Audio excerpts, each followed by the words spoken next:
You should have a blank sheet of paper and a pen so that you can take the quiz. The quiz is for you. For some of you, it's a review, and I hope that you nail it. And if you don't, no, don't worry about it. We'll get you the answers. Everybody ready?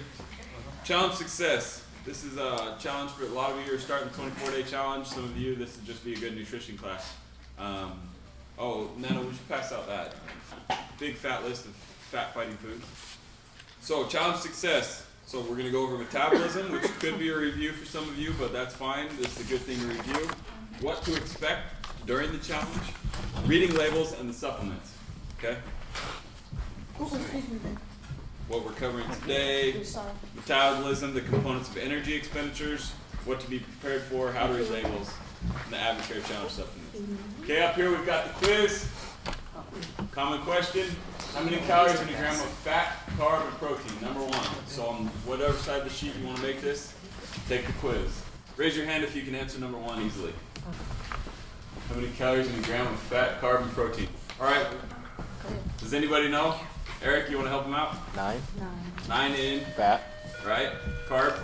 That's where I lose. No. Is it 9 also? No. 4. Ashka? 4. 4. Good. Protein.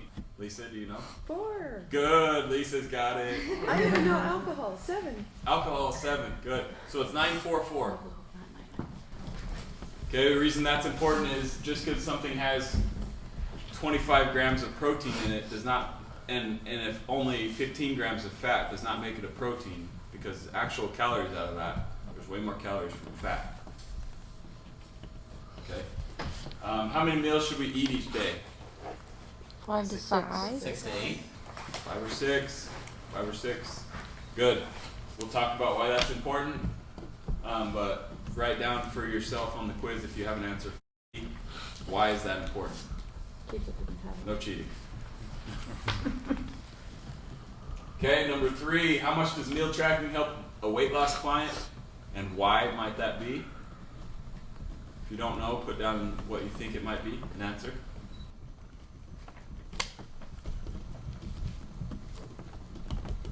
What a good class, everybody's brightening away. I like it. Okay, everybody got that?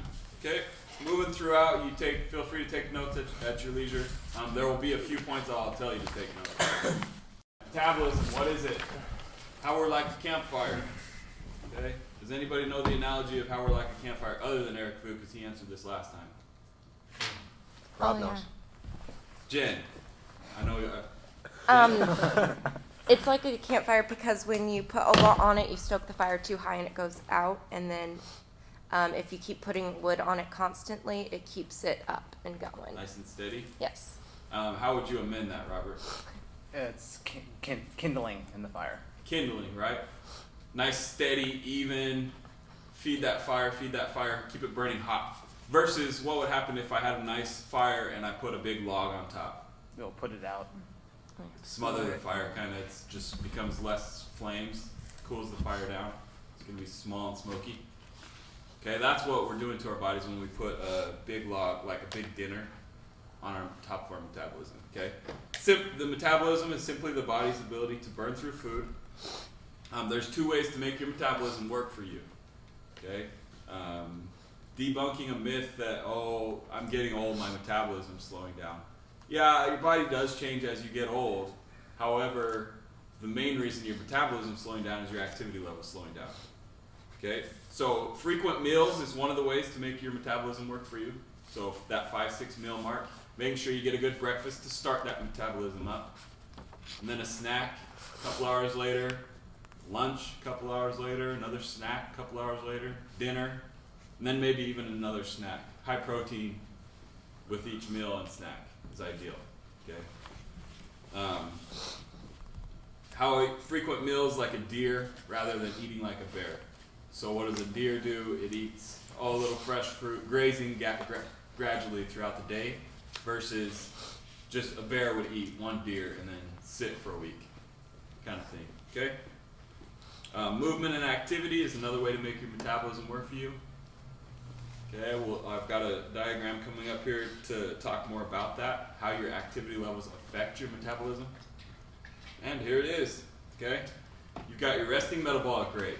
Who knows what resting metabolic rate is? Eric? It's the amount of energy your body needs just to do normal functions like breathing and digestion.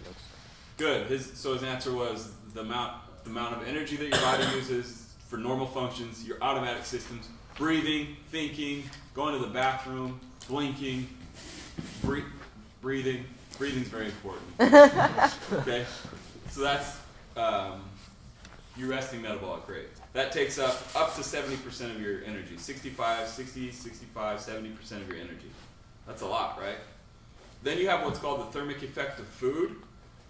And the TEF, thermic effect of food, is, so if I ate 100 calories of fat, 3 of those calories, so when you eat the fat, the body has to turn it into a calorie, right? An energy source that the body can use.